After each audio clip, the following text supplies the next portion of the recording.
আজকে সন্ধ্যে টিফিনে আমি বানাচ্ছি এখানে হচ্ছে পাউরুটি আর হচ্ছে আলু সিদ্ধ, পেঁয়াজ কুচি, আর তোমরা যা যা মশলা দিতে চাও তাই তাই দিতে পারো।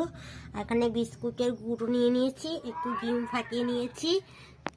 এই যে এই এই রুটিটা এই ডিমের সাথে মিশিয়ে বিস্কুটের গুঁড়ো লাগিয়ে এই যে তারপরে ভেজে দেখাচ্ছি।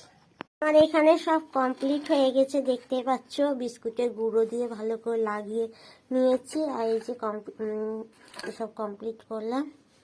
তো আমি এখানে এই যে আমাদের কড়াইটা যেহেতু পুড়ে গেছে, কিছু মাইন্ড করো না।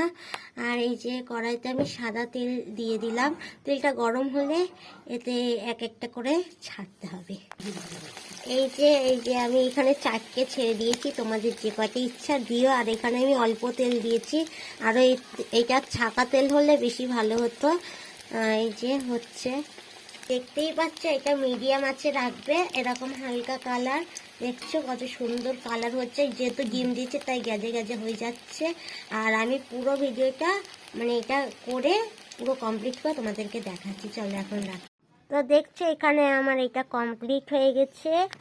এই যে তোমরা যদি বিকেলে কেউ টিফিন করতে চাও, এরকম পাউরুটি দিয়ে এরকম সহজ জিনিস বানিয়ে নেবে, খেতেও টেস্ট আছে। তো এইখানে এখন আমার ছেলে টেস্ট করে বলবে এটা কি। আমি কথা বলতে পারছি না, আমার জিভে জল চলে এসছে। তা আমার ছেলে এটা এখন টেস্ট করবে আর বলবে। গাইস, তোমরা অবশ্যই বাড়িতে এরকমভাবে ট্রাই করবে। এত সুন্দর জিনিস বিকেলে খুব সহজভাবে কম পয়সায় এত সুন্দর, কি বললো বুঝতে পারছি না। এই যে ও এখন খাচ্ছে। উড়ি উড়ি, গরম গরম গরম, ও খেতে পারলো না।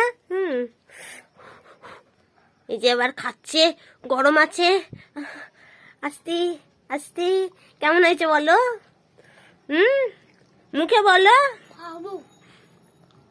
রোজ এরকম খাবার বানিয়ে দিলে খাবে তো? বাইরের খাবার না তো। তো এরকম সেই তো দোকানে এইরকম খাবার কিনতে গেলেও তো যা হোক দাম আছে। আর আমি বাড়িতে 30 টাকায় এই এতগুলো খাবার আরও হচ্ছে, সেগুলো তোমাদের দাদা বানাচ্ছে। আর এই যে এগুলো এখন আমরা খেতে থাকি, তোমরা খেলে চলে আসো।